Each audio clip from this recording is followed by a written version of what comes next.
இன்னைக்கு சிக்கன் பிரியாணி செய்ய போகிறோம்ப்பா. அதனால் அதுக்கு 4 வெங்காயம், 3 தக்காளி, 4 பச்சை மிளகா, 1/2 கிலோ அளவுக்கு செய்ய போகிறோம்ப்பா. என்ன இப்போ 1/2 கிலோ சிக்கன் இருக்குது. சிக்கனை இப்போ பார்த்துக்கோங்க. 1 ஸ்பூன் இஞ்சி பூண்டு பேஸ்ட்டு, மிளகாத்தூள், வீட்டில் அரைச்ச மிளகாத்தூள் தான்ப்பா நான் போடுறேன். தனி மிளகாத்தூள் போடல, பிரியாணி போடும்போது காமிக்கிறேன். அது போட்டுக்கோங்க. கொஞ்சோண்டி உப்புப்பா, சிக்கன் வேகிற அளவில். ஏன்னா இப்போ உள்ள சிக்கனு இதுவாக இருக்குதுல்ல, வேக மாட்டேங்க. கொஞ்சோண்டி தயிர் ஊற்றி கொஞ்சம் பெரட்டி வச்சுட்டு அதுக்கப்புறம் ஒரு சவுண்டு வச்சுட்டு எடுத்துருவோம்ப்பா. இப்போ பெரட்டி வச்சிடணும். அதுக்கப்புறம் எல்லாத்தையும் வெட்டிட்டு அதுக்கப்புறம் காமிக்கிறேன்ப்பா உங்களுக்கு. என்ன இதில் வேக வச்சு எடுத்துட்டு ஒரு 5 நிமிஷம் ஊற வச்சுட்டு அதுக்கப்புறம் வேக வைங்க. ஒரு சவுண்டு வச்சு நான் எடுத்துக்கிடுவோம்ப்பா. இதுக்கு 3 கிளாஸ் அரிசி போட போகிறோம்ப்பா, பிரியாணி அரிசி ஊற வைக்கிறதுக்கு.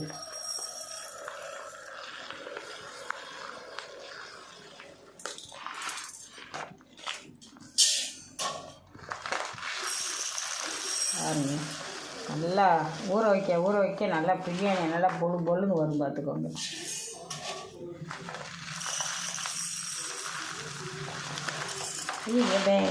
எப்பே நிறையா போட்டேன் பே, கொஞ்சம் எடுத்துக்கிறேன் பே வச்சுட்டு அப்புறம் உங்கள்கிட்ட தாளிக்கும் போது நான் சொல்கிறேன்ப்பா. என்னென்ன போடுறேன் என்ன ஏதுன்னு புதினா எல்லாத்தையும் ஆஞ்சி வச்சுட்டு நான் உங்களுக்கு சொல்கிறேன். அரிசி ஊற வச்சுட்டப்பா, ஊற வச்சுட்டு இப்போ சிக்கனை வேக வைக்க போகிறேன். அப்புறம் சொல்கிறேன். 1 கிளாஸ் தண்ணி ஊற்றிருக்கேன். இப்போ வேக வைக்க போகிறேன்ப்பா. அடுப்பை மூட்டியாச்சு. பார்த்தீங்களா அடுப்பு எவ்வளோ வேகமாக எரியுது வருங்க. சீக்கிரமாக வந்துடும், பார்த்துக்கோங்க. அடுப்பை வச்சுட்டு நான் வேகாதுன்னு கிடக்கிறேன். கொஞ்சம் பட்டைப்பா அரைக்க போகிறேன். என்ன 2 மிளகா, கொஞ்சமாக இஞ்சி பூண்டு, கொஞ்சமாக புதினா, இதை வச்சு அரைச்சிட்டு சொல்கிறேன்ப்பா.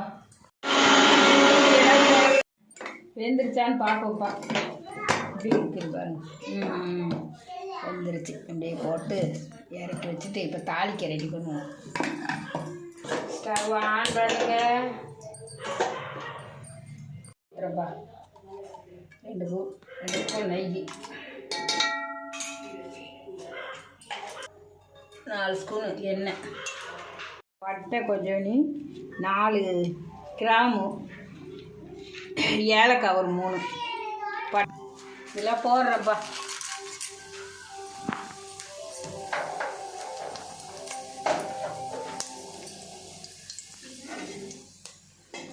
விட்டு அதுக்கப்புறம் பார்த்தீங்கன்னா வெங்காயம்,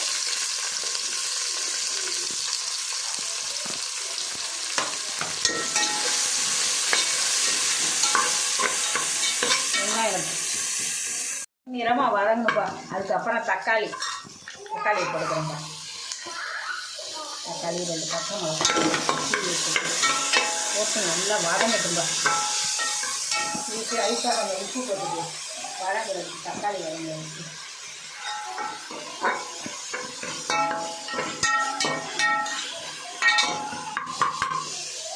தக்காளி கொஞ்சம் வதங்கட்டும். போட்டது பச்சை மிளகாய் அரைச்சி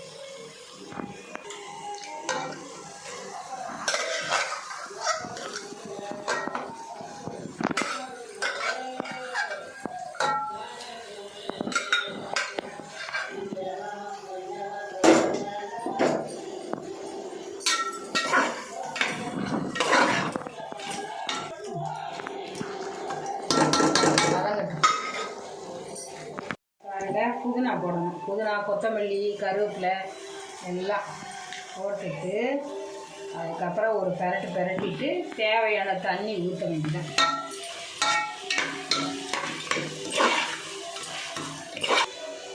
அதுக்கு 3 கிளாஸ் அரிசி போட்டிருக்கேன். இப்போது 6 கிளாஸ் தண்ணி ஊற்றணும். 3/4 டம்ளர் இருக்குது.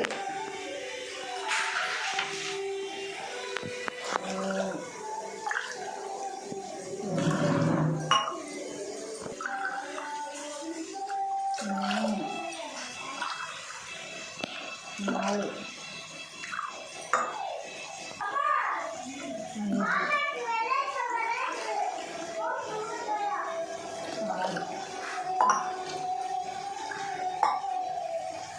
அவ்வளோதான்.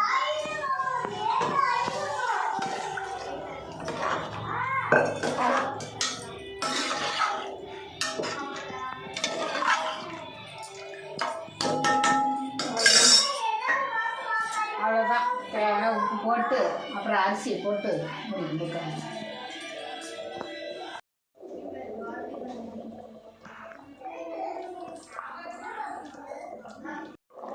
கொஞ்சோண்டு லெமன் சாதம் ஊற்றி அவ்வளோதான் கிண்டி வச்சுக்கணும். அவ்வளோதான் மூடி வச்சுருந்தேன்.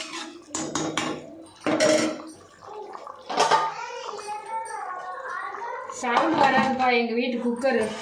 சும்மா மூடி வச்சுருக்கேன். கொஞ்சம் நேரம் கழிச்சு அப்புறம் இது பண்ணுவோம். ஓப்பன் பண்ணி பார்ப்போம்ப்பா.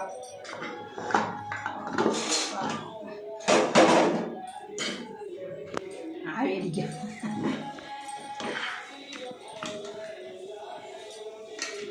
பிரியாணி ரெடி ஆயிடுச்சுப்பா.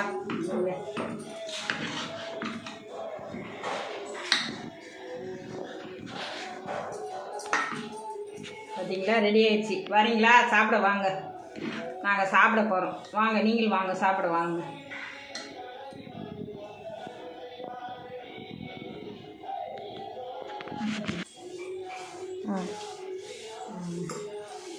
பா ஓப்பன் பண்ணியாச்சுப்பா. பாருங்க பிரியாணி எப்படி இருக்கு. வாங்க சாப்பிட்லாம்.